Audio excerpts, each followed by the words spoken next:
오늘 우리에게 주어진 이 말씀은 우리에게 참 잘 알려져 있는 말씀이죠. 심지어 교회를 다니지 않는 그런 사람들도 하도 많이 들어서 아마 알 수 있을 법한 그런 얘기고, 또 교회 안에서 자라왔던 사람들에게는 찬양으로도 있으니까 너무 잘 아는 그런 말씀입니다.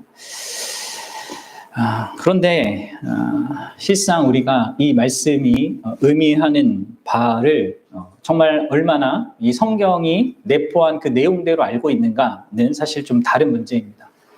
그리고 여러분들 언제나 하나님의 말씀을 보면 좀 생각을 좀 하셔야 됩니다. 이것을 내가 얼마나 이해하고 있고 또 믿고 있고 실제로 경험하고 있는가. 우리는 그냥 이것을 나는 안다 하고 그냥 훅 지나가거든요. 그렇게 함으로 자기를 속이거든요. 그러면 안 됩니다. 여러분들의 모든 하나님의 말씀을 그래서 해가 가면 갈수록, 이렇게 날이 이렇게 가면 갈수록 이게 새로워져야 되고 이것의 깊이가 자기한테 더 생생하게 다가와야 돼요. 그게 이제 하나님의 말씀을 대하는 그런 사람이 경험이어야 되고 그렇게 기대를 해야 합니다. 아마도 이제 우리가 앞서서 앞으로 이제 그 부활절도 있고 또 부활절 전에 고난 주간도 있고 뭐 이러한 한 4주 정도 남았는데요.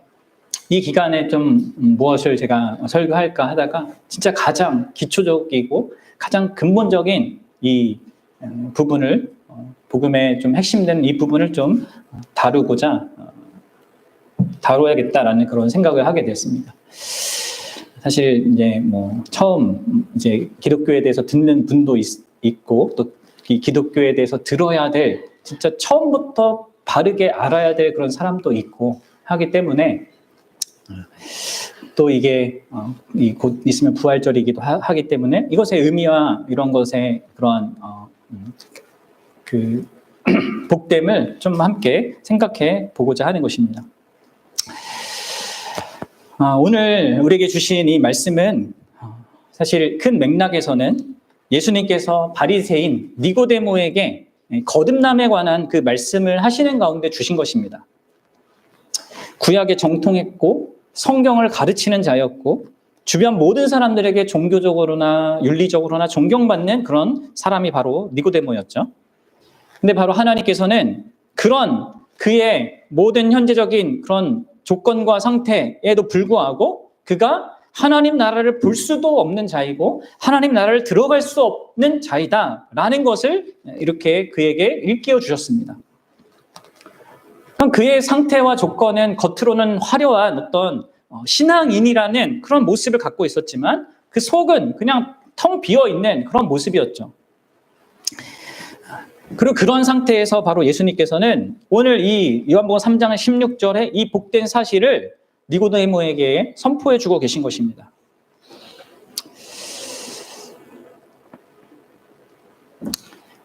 이 3장 16절이 담고 있는 내용이 여러분들 이게 얼마나 큰 건지를 좀 생각해 보셔야 돼요. 앞에 나와 있는 하나님이 할 때 여러분 이 하나님이라는 이 존재와 대상이 어떤 자인지 아십니까? 어떤 존재인지? 내가 생각하는 하나님이라고 하는 그런 개념을 훨씬 뛰어넘는 존재이죠. 그분이 세상을 사랑하셨다. 이건 무슨 의미일까? 그게 무슨 의미인지 여러분들 그것의 크기를 알겠습니까? 여러분들 우리가 사실 솔직하게 우리 부모가 나를 사랑한다. 이것도 잘 못 그것의 의미와 가치를 잘 못 깨닫고 나중에 뭐 살아보고 뭐 자녀를 키워보고 그러면서 조금 알아가잖아요. 그럼 우리가 이 하나님의 사랑 이거에 대한 이 크기와 깊이가 얼마나 큰지를 사실 실상 어떻게 알겠습니까? 그러니까 여러분 신앙생활 잘하면 이거를 알아가는 거예요. 계속해서 잘하면. 그리고 하나님에 대한 이해도 여러분들이 바르게 신앙생활하면 계속해서 커져가는 겁니다. 그리고 그 하나님이 좋고 기쁘고 너무 감사하고 예배하기를 즐거워할 수밖에 없는 자가 되는 것이죠. 게다가 여기 또 뭐라고 하고 있어요? 멸망하지 않고라고 하고 있죠. 우리의 상태입니다. 오늘 우리가 이제 집중해서 볼 것은 바로 이 멸망하지 않고라는 이 구문인데요. 이런 이 놀라운 사실들, 우리가 어떤 상태에서 하나님께 이 엄청난 사랑을 받게 되는지, 그럼 이것을 사실 더 계속해서 깊이 알아가게 되는 게 신앙생활인 것이죠. 그리고 이러한 우리의 멸망에서 우리를 건져내는 게 뭐라고 합니까? 믿음이라고 하죠. 이 믿음은 뭔가? 이 믿음의 의미가 뭔가? 이러한 이 한 구절 안에 사실 이 복음이라고 말할 수 있는 기독교가 말하는 복음의 모든 핵심적인 부분들이 사실 다 농축되어 있는 것입니다. 복음의 모든 세부적인 내용들이 다 들어있는 건 아니지만 가장 근본적이고 가장 중요한 이런 복음의 핵심이 이 한 구절 안에 담겨 있어서 우리 믿음의 선배들이 다 이 구절을 이렇게 좋아해 왔고 계속 암송해 왔고 이렇게 우리에게도 이렇게 익숙하게 알려져 있는 거예요. 근데 너무 안타까운 것은 이 구절을 고백하면서도 그 고백하는 그 말의 그 의미 있잖아요. 개념. 이게 우리한테 너무 빈약하다는 것이죠. 그래서 제가 한 2, 3주 동안은 이 부분의 한 구문을 좀 이렇게 한 4번에 걸쳐서 3번이나 4번에 걸쳐서 다루고자 하는 것입니다. 바라기는 여러분들이 이 말씀의 그 실체를 진정으로 자기의 전 존재로 경험할 수 있기 바라요. 그리고 특별히 아직까지 여기서 말하는 영생을 가지고 있지 못한 자들에게는 정말 이 말씀을 통하여서 그들에게 정말 영생을 경험하게 되는 그런 계기가 되기를 진짜 하나님 앞에 구합니다. 그리고 내가 이미 이걸 알고 있다, 어느 정도 알고 있다, 나는 좀 경험한 것 같다라고 하는 그런 분들도 이것에 더 큰 그 의미와 그 어떤 경험을 좀 갖기를 소원하고 그것을 구할 수 있기를 간절히 바랍니다. 자, 오늘 우리가 주목할 것은요, 제목에서 제가 보여드렸듯이 바로 멸망하고 있는 이 세상의 현실입니다. 이 복된 복음이 하나님께서 이 세상을 사랑하사 자기 아들을 주셨다, 독생자를 주셨다고 하는 이 복음이 지금 누구에게 어떤 조건과 상태에 있는 자들에게 주어지고 있느냐? 바로 멸망하고 있는 자들에게 주어지고 있다는 거예요.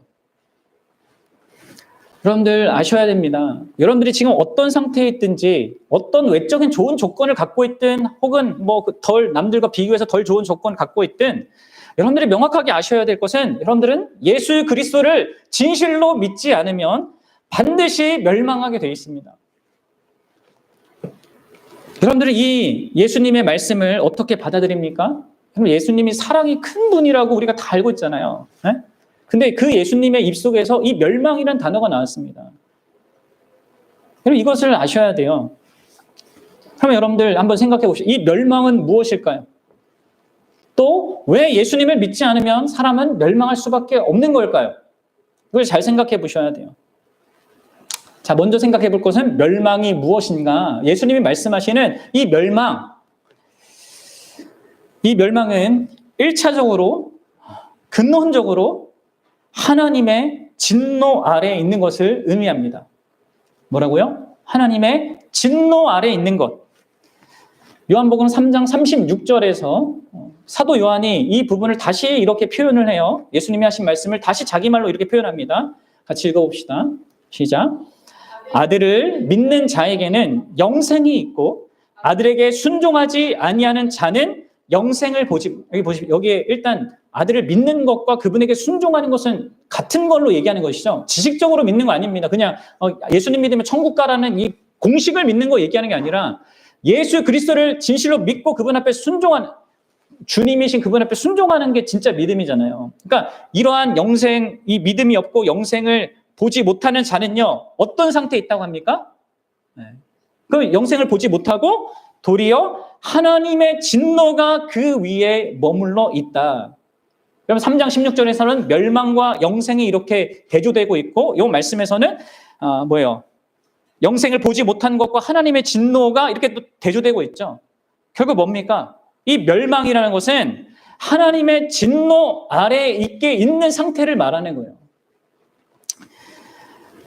자, 그러면 하나님의 진노, 이 멸망이라는 것의 의미인 이 하나님의 진노는 무엇일까? 이 하나님의 진노 아래에 있는 이 사람들의 상태가 무엇일까?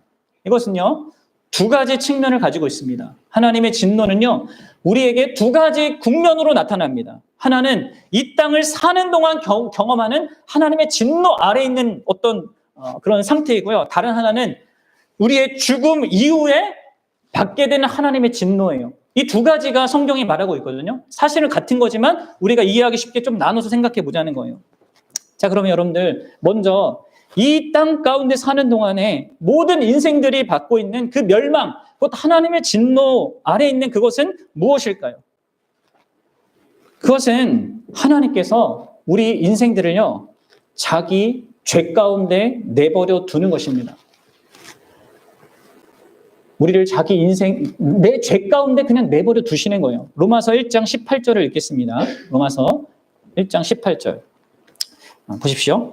하나님의 진노가 불의로 진리를 막는 사람들의 모든 경건하지 않음과 불의에 대하여 하늘로부터 나타나나니. 여러분 보십시오. 여기에서 나타날 것이다 이렇게 미래형으로 얘기하고 있지 않습니다. 죽고 난 다음에 당하는 그 심판을 얘기하는 게 아니에요. 지금 현재적으로 하나님의 진노가 하늘로부터 나타나고 있다라고 지금 성경은 말하고 있단 말이에요. 하나님의 진노가 실제적으로 이곳 가운데 있다는 거예요. 그 구체적인 내용이 뭐냐면 우리가 읽지는 않겠지만 24절에 가보면 이렇게 얘기해요.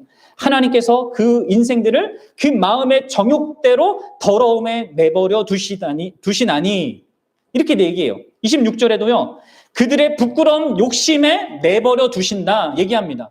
28절에도 하나님이 그들을 그 상실한 마음대로 내버려 두사 합당하지 못한 일들을 하게 하신다 이렇게 얘기해요. 하나님의 진노 아래에 있다는 것을 사도 바울은 이렇게 설명하고 있는 것입니다. 그들이 그 죄악을 품어내면서 그 죄악 가운데 살아가도록 그냥 내버려 두는 것. 그리고 우리가 읽지 않았지만 29절부터 32절에 이어지는 수많은 우리가 악이라고 생각하는 목록들 있잖아요. 시기와 살인과 질투와 미움과 이런 모든 사기와 이런 모든 목록들이 바로 이러한 하나님의 진노 때문에 그 하나님께서 죄 가운데 사람들을 내버려 두시기 때문에 사람들이 범한다고 사도 바울이 얘기하고 있습니다. 여러분들 이러한 우리가 흔히 생각하는 죄들, 겉으로 드러난 죄들을 많이 드러나는 자들이 있고 그걸 적게 드러나는 사람들 있잖아요. 근데 그거 차이는 뭡니까? 그것은 여러분들 환경과 여건을 혹은 하나님께서 그 마음에 있는 어떤 양심의 기능을 이렇게 잘 사용해 주시는가 그게 아닌가에 따라서 아닌 거지. 사실 모든 사람들이요 이러한 상태 가운데 있습니다. 이런 죄를 범하고 이 하나님의 진노 아래 있는 그런 형편 가운데 있는 것을 성경은 얘기하고 있는 거예요. 이러한 상태를 사도 바울은 에베소서 2장 1절부터 3절에서 이렇게 또 표현하죠. 우리 함께 이 부분을 읽어봅시다. 시작. 그는 허물과 죄로 죽었던 너희를 살리셨도다. 그때 너희는 그 가운데서 행하여 이 세상 풍조를 따르고 공중의 권세 잡은 자를 따랐으니 곧 지금 불순종의 아들들 가운데서 역사하는 영이라.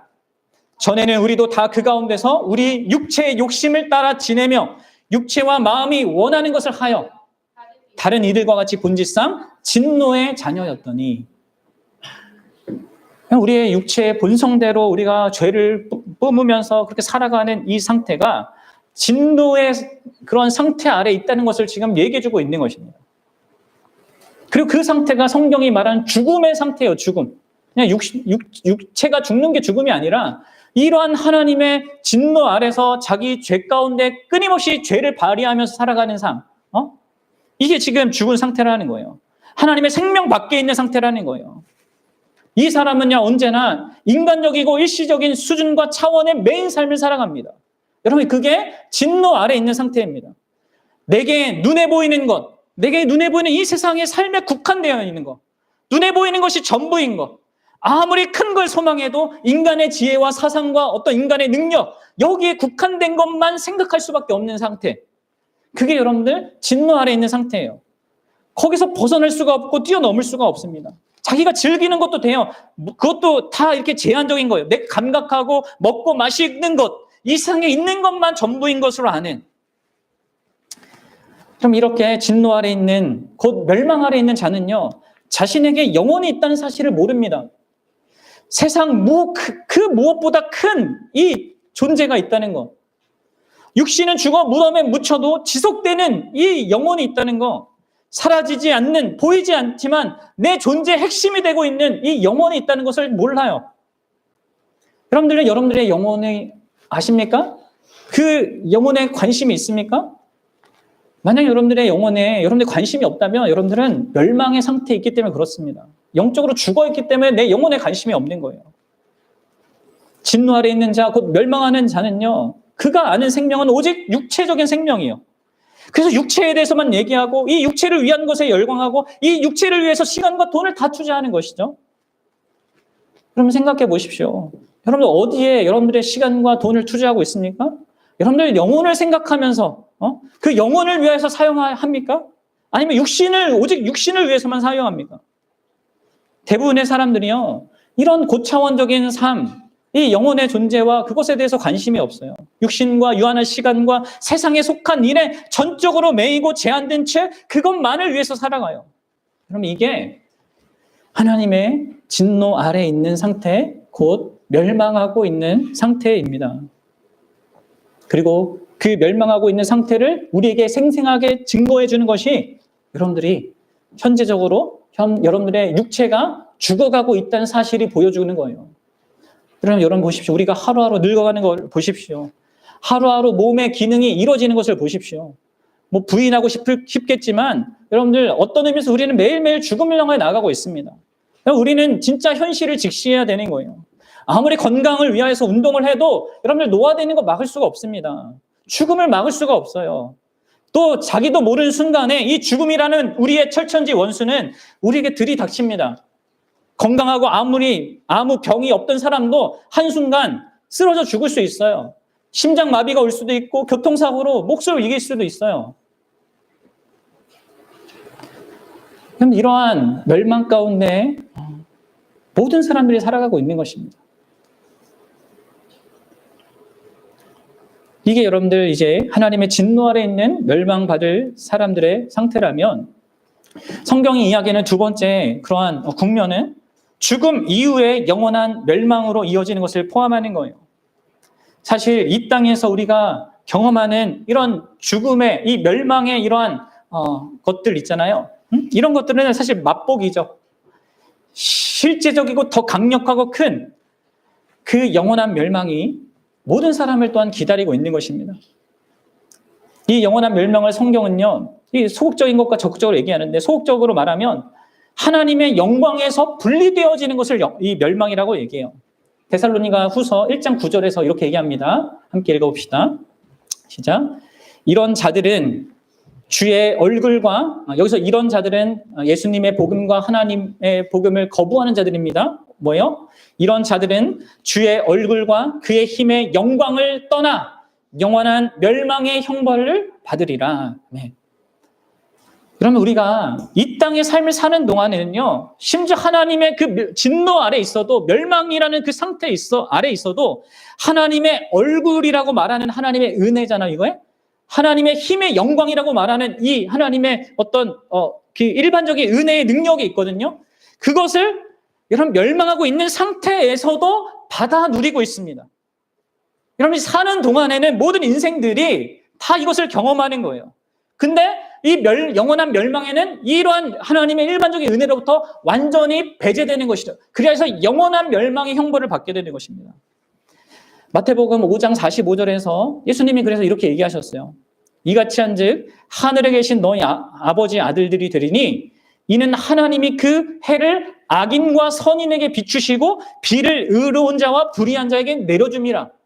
여러분들이 사는 이 땅 동안에는요, 하나님의 악인에게도 선인에게도 동일하게 이런 일반적인 은혜를 베푸시는 거예요.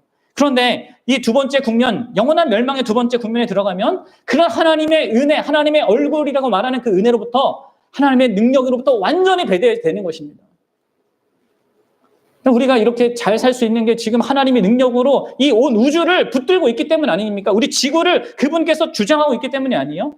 만약 이것이 놓아진다고 생각해 보십시오. 근데 우리가 배만 타도 배가 막 왔다 갔다 하면 막 멀미나고 어지럽고 이렇게 되는데 이 세상에 무언가를 하나님께서 놓아버린다고 생각해 보십시오. 그것이 우리에게 얼마나 끔찍한 그런 일이 되겠습니까? 이걸 생각해 보셔야 돼요. 우리는 하나님의 일반적인 은혜를 누립니다. 심지어 멸망 가운데 있으면서도 그것을 누리면서 그래야여서 우리의 멸망이 좀 덜 느껴지는 거겠죠.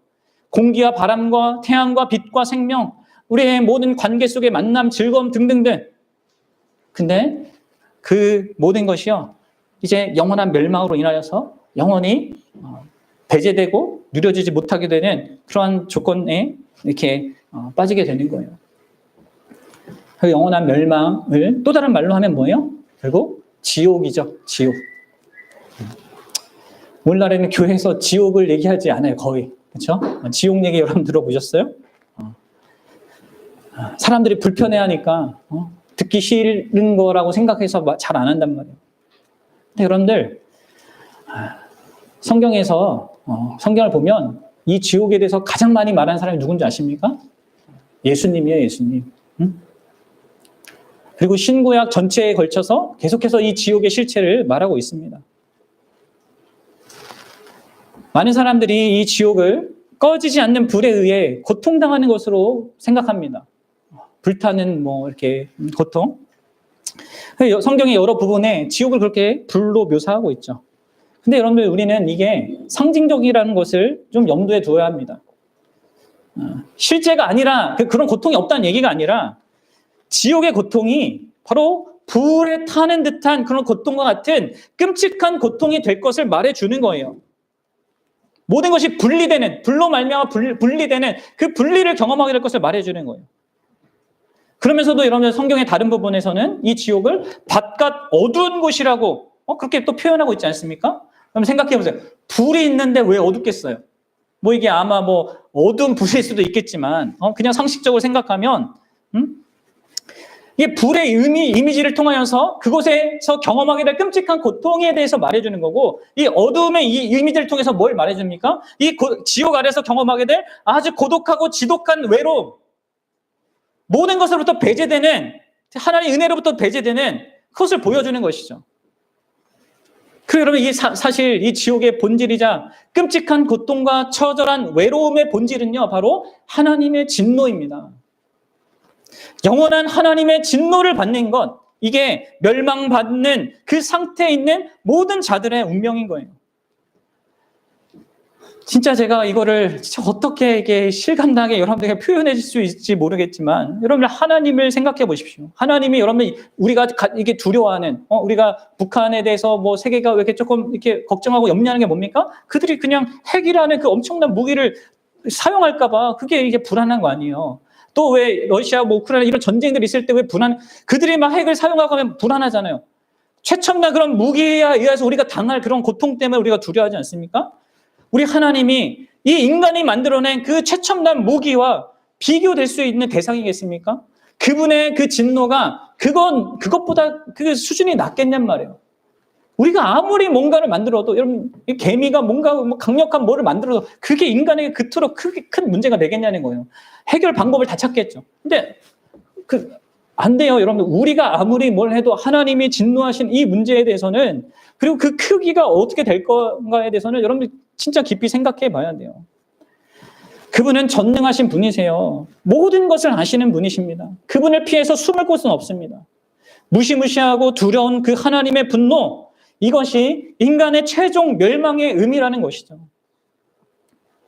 게다가 더 비극적인 것은 이 영원한 멸망은 말 그대로 영원한 것입니다. 다시 말해서 되돌이킬 수 없다는 거예요. 물론 이 땅에 사는 동안에 있는 그 진노 아래서는 벗어날 수 있는 길이 있어요. 근데 이제 영원한 그 멸망의 두 번째 국면에 들어가면 거기에서 벗어날 수가 없죠. 요한계시록 20장 10절에서 이렇게 해서 말합니다. 봅시다. 시작. 또 그들을 미혹하는 마귀가 불과 유황 못에 던져지니 거기서 그 짐승과 거짓 선지자도 있어 세세토록 밤낮 괴로움을 받으리라. 마귀와 모든 타락한 천사들이 다 그 지옥에서 영원한 멸망을 세세토록 그 괴로움을 받는 것입니다. 정리하면 여러분들 뭡니까? 멸망은 하나님의 진노를 의미합니다. 이 땅 사는 동안에 그 멸망은 죄 가운데 살도록 내버려지는 것이고요. 육체의 죽음과 동시에 하나님의 그 모든 은혜로부터, 일반적인 은혜로부터 분리되는 영원한 멸망, 그리고 결국 불같은 끔찍한 고통, 그리고 이 비참한 외로움을 받는, 영원히 계속되는, 결코 되돌릴 수 없는 그런 멸망이 성경이 말하는 멸망이라는 거예요.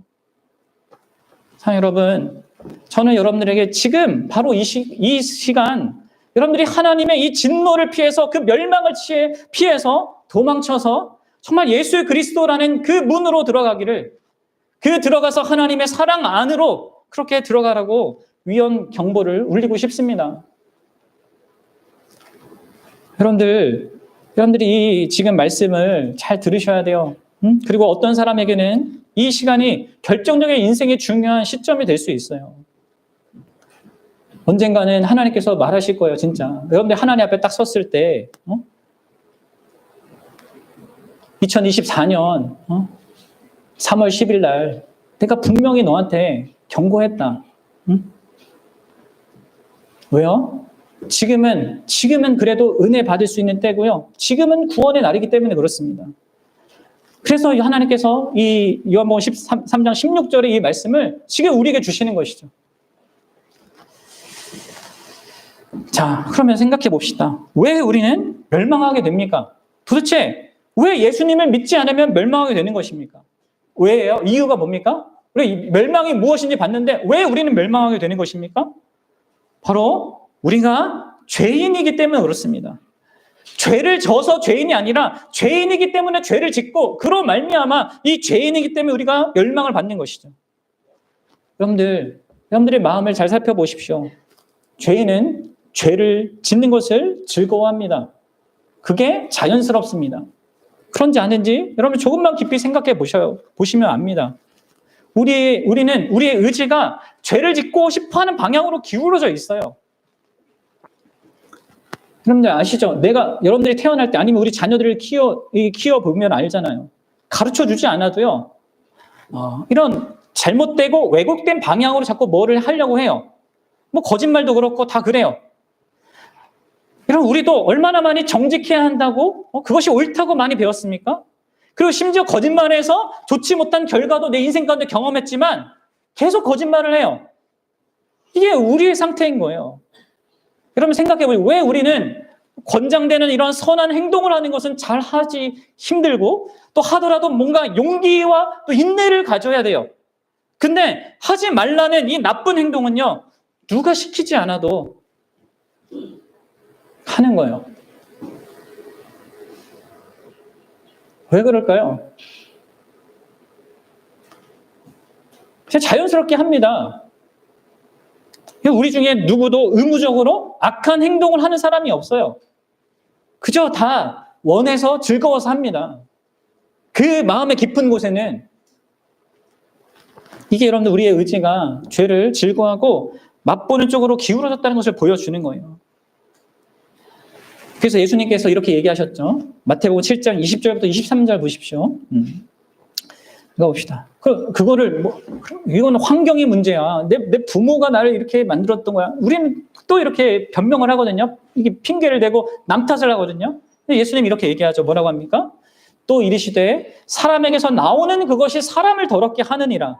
속에서 곧 사람의 마음에서 나오는 것은 악한 생각, 곧 음란과 도둑질과 살인과 간음과 탐욕과 악독과 속임과 음탕과 질투와 비방과 교만과 우매함이니 이 모든 악한 것이 다 속에서 나와서 사람을 더럽게 하느니라. 여러분들 내 안에 있는 그 죄가 나를 더럽게 하는 것입니다. 내가 잘못을 범하고 다른 사람 이게 다른 사람 탓이다. 이렇게 생각하면 안 돼요. 우리나라가 이 모양인 것은 이 정치인들 탓이다. 이렇게 생각하면 안 됩니다.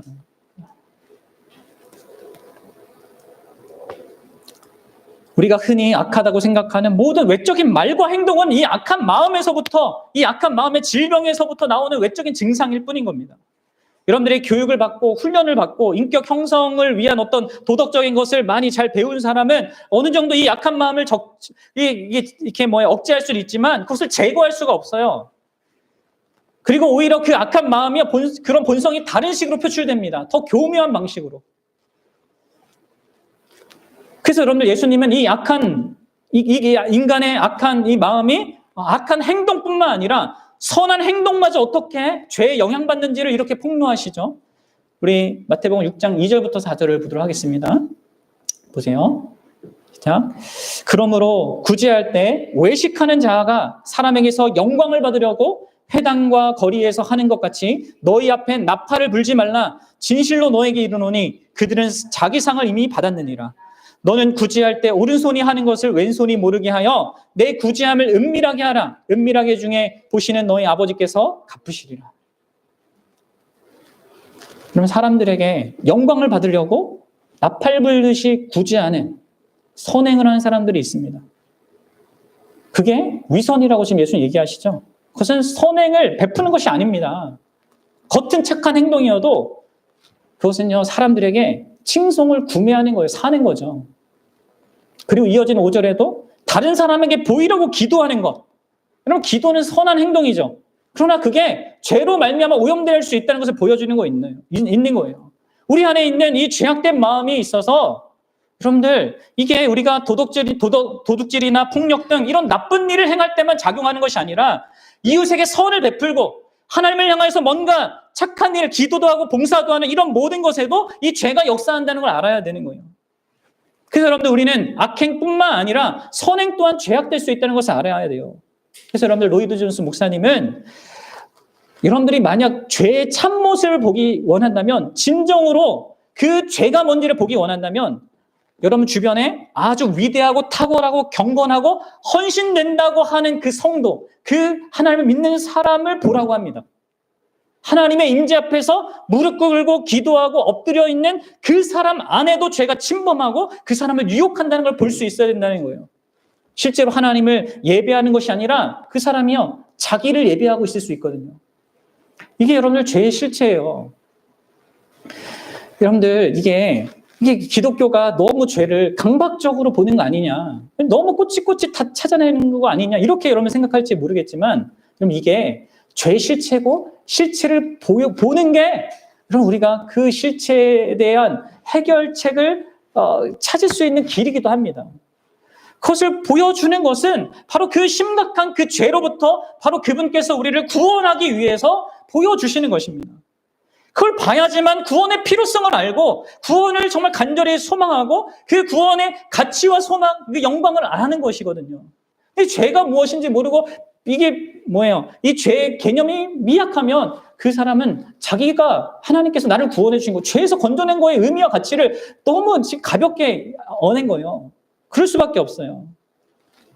그러면 그렇다면 이 죄가 도대체 이게 죄가 뭐길래 이게 멸망받을 정도로 그렇게 심각한 것입니까? 좀 생각해 보십시오. 특별히 영원한 그 지옥, 그 불구덩이와 그 극독한, 극한 이 외로움을 경험해야 되는, 이 지옥을 경험하는 것은 이 우리가 짓는 죄에 비해서 너무 지나친 거 아닌가? 혹시 이런 생각이 드십니까? 내가 뭐 평생 죄를 지어도 뉴스에 나오는 사람처럼 그렇게 뭐 살인하고 막 이렇게 크게 짓는 것도 아닌데 이건 너무 불공평한 거 아니냐? 그럼 알아야 될 것은요, 죄에 대한 형벌의 무게는 죄의 질로 결정되는 것이지 죄 지은 시간으로 결정되는 게 아닙니다. 생각해 보십시오. 여러분들 3년 동안 남의 집 물건을 막 부수고 다닌 자가 있다고 생각해 보세요. 이 사람이 받아야 되는 죄의 대가는 뭘까요? 그 사람은 3년 이하의 징역이나 아니면 700만 원 이하의 벌금입니다. 그런데 30분 동안 끔찍하게 아동을 학대하고 살해한 사람이 있다고 해봅시다. 그러면 이러한 자의 죄의 대가는 뭡니까? 사형 또는 무기징역입니다. 그럼 왜 이런 차이가 있는 거예요? 왜 이런 차이가 있는 겁니까? 만약에 어린아이를 학대하고 살해한 이 죄인이 나는 단 30분 정도밖에 죄를 안 지었는데 왜 3년 동안 그렇게 죄 지은 사람하고 죄 지은 사람보다 더 무거운 형벌을 받아야 합니까? 모든 죄는 똑같은 거 아닙니까? 이렇게 불공평합니다. 여러분, 만약에 이렇게 얘기한다면 여러분 어떻게 반응하겠습니까? 들어줄 가치도 없죠. 죄의 질이 다른 거잖아요. 물건의 가치보다 사람의 가치가 소중하기 때문에 그렇지 않습니까? 그리고 어린아이잖아요. 그럼 여러분들 물어봅시다. 이 온 세상에서 가장 가치 있는 존재는 누굽니까? 바로 하나님이에요.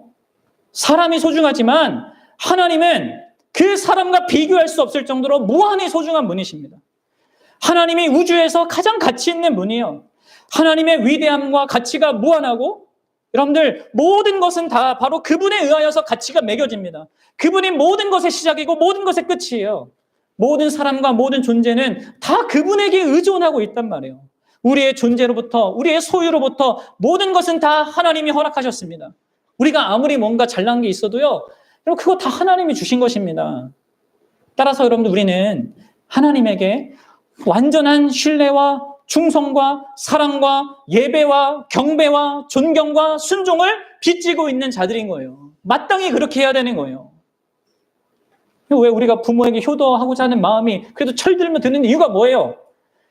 그가 자기의 전부를 다해서 우리에게 필요한 것들 공급하고 우리를 위해서 참고 있는 우리 사랑하는 바로 그런 분을 허락한 분이 하나님이고 그 부모가 할 수 없는 그 모든 것들을 다 우리에게 허락하시고 우리를 살게 하신 분이 하나님이란 말이에요.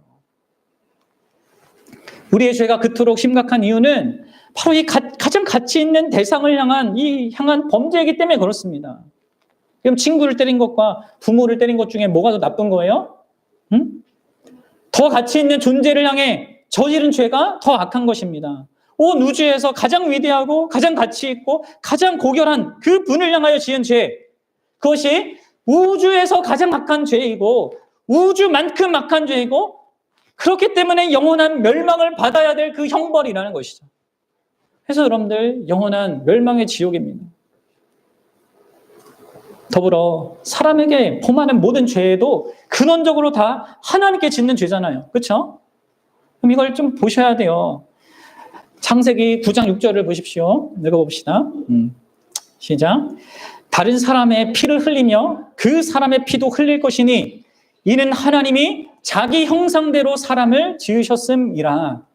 십계명에도 살인하지 말라 했는데 이유가 뭐예요? 뭡니까? 바로 사람이 하나님의 형상대로 지음받았기 때문입니다. 고대 근동에는 지금처럼 사진이나 이런 TV가 없었잖아요. 그래서 사람들이 왕의 얼굴을 볼 수 없었습니다. 누가 이 나라를 다스리는지 몰랐단 말이에요. 그래서 왕은 어떻게 합니까? 자신을 닮은 석상을 동상을 만들어서 나라 곳곳에 세웠어요. 그래서 누가 주인인지를 알게 했단 말이에요. 근데 여러분들 만약에 어떤 사람이 그 동상에 낙서하고 훼손하면 어떻게 될까요? 그럼 그것은 왕에 대한 직접적인 공격은 아니지만 왕의 형상을 공격했기 때문에 왕은 그것을 자기에 대한 공격으로 간주합니다. 그리고 그에게 아주 무거운 형벌을 내릴 거예요.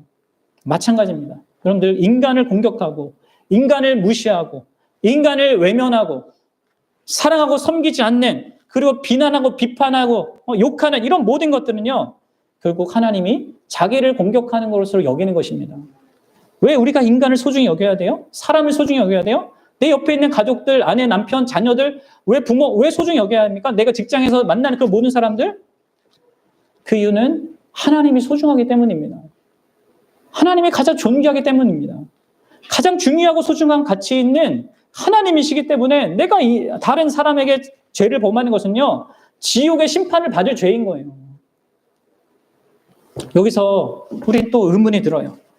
본문이 말하고 있는 것처럼 하나님이 사랑의 하나님 아니냐. 그런데 하나님이 진노하고 심판하는 게 정당하느냐. 사랑이 좀 있다면 조금 좀 너그러운 마음으로 지옥보다 조금 덜한 그런 거 그게 주셔야 되는 거 아니냐. 여러분들 우리는 사랑과 진노를 반대말로 생각하면 안 됩니다. 그건 우리가 그렇게 생각하기 때문에 착각하는 거예요. 사랑의 반대말은 진노가 아니고요. 참되게 사랑하면요. 사실 진노하게 되어 있습니다.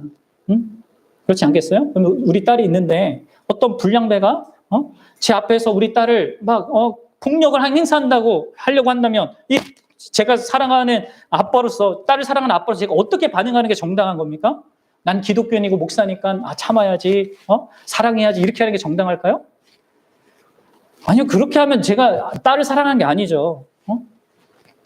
막아서야겠죠. 제가 맞더라도 제가 죽더라도 분노하면서 이렇게 해야 될 거 아닙니까? 여러분들 사랑이신 하나님께서 사랑이기 때문에 분노하시고 진노하시는 것입니다. 사랑에도 불구하고 진노하시는 게 아니라 사랑이기 때문에 진노하는 거예요. 하나님의 진노는 그분의 거룩한 사랑에서 나오는 것입니다. 그래서 그분의 진노는 거룩한 거죠. 그분의 진노는, 분노는 우리가 부리는 신경질하고는 전혀 다릅니다. 하나님의 진노는 하나님의 영원한 사랑, 그것이 악에 대해서 보이는 반응인 거예요. 정당하고 합당한 것이죠. 게다가 만약에 하나님이 죄 지은 사람을 향하여서 진노하지 않는다면요, 그것은 불의한 것이고 불공정한 것이 되겠죠. 죄를 엄청나게 지었는데 처벌도 안 하고 아주 큰 범죄를 저질렀는데 아주 가벼운 형벌을 내리는 그런 재판관이 있다고 생각해 보십시오. 그럼 그 사람을 사랑이 많구나 이렇게 우리가 인정해 주겠습니까? 아니요. 그 사람은 불의하고 나쁜 재판장이 되는 겁니다. 하나님이 죄인을 처벌하지 않으면 하나님은 불의하고 또 사랑이 없는 분이 되는 거예요. 심지어 우리 하나님은요, 우리처럼 쉽게 노하는, 우리처럼 쉽게 신경질 내는 그런 분이 아니에요. 오히려 죄 지은 우리를 향해서 한없이 오래 참으시는 분입니다. 성경이 이렇게 얘기하죠. 보십시오. 출애굽기 34장 6절에서 이렇게 말합니다. 여호와께서 그의 앞으로 지나가며 선포하시되 여호와라 여호와라 자비롭고 은혜롭고 노하기를 더디하고 인자와 진심이 맞는 하나님이라.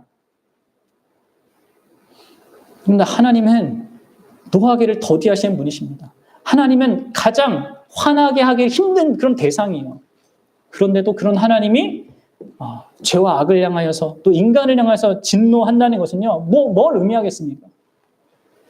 지금 우리 인간들이 가장 가치 있고 존귀하고 가장 위대한 분을 대적하는 가장 끔찍한 죄를 지으면서도 그 죄책감도 없고 끈질기고 지속적으로 죄를 짓고 있는 것이 얼마나 심각한가를 보여주는 거예요. 그러면 인간은 놀랍게도 우주에서 가장 화내기 힘들게 만드는 그 대상을 화내는 일을 하고 있는 이 엄청난 이 상태에 있는 이 진짜 존재들인 것이죠. 이게 여러분들 우리의 죄의 심각성입니다. 그렇기 때문에 우리가 멸망을 받을 수밖에 없는 것이죠. 결론을 맺겠습니다. 멸망은 하나님의 진노 아래 있는 것이고요. 이 세상 사는 동안에 죄가 나를 지배하도록 내버려두게 하는 것이 하나님의 진노 아래 있는 것입니다.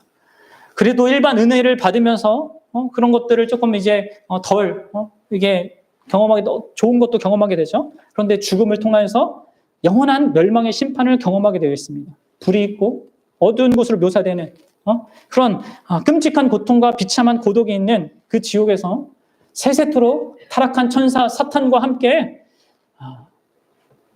비극적인 그런 영원한 그런 비참함을 경험한 것이 멸망입니다. 왜 멸망합니까? 왜 이토록 큰 멸망을 받습니까? 우리가 죄인이고 죄를 짓기 때문이에요. 이 죄가 멸망이라는 큰 대가를 지불해야 되는 것은 우리의 모든 죄가 그 단 하나의 모든 죄가 온 우주에서 가장 가치 있고 영광스럽고 위대하신 그 하나님을 대적하고 무시하고 반역한 것이고 노하기를 더디하시는 그 하나님을 진노하게 만든 그런 죄이기 때문입니다. 사랑하는 여러분, 그러면 이 끔찍한 멸망과 곧 하나님의 이 진노에서부터 벗어나는 길은 무엇입니까? 그게 요한복음 3장 16절의 이 말씀이에요. 여러분 이거부터 알아야 돼요. 내가 진짜 하나님의 진노 아래에 있는 자라는 것을 먼저 분명하게 하라. 이미 거기서 벗어난 자도 이 진노가 얼마나 그러한 성경이 말하는 것의 의미로서 알아야 됩니다.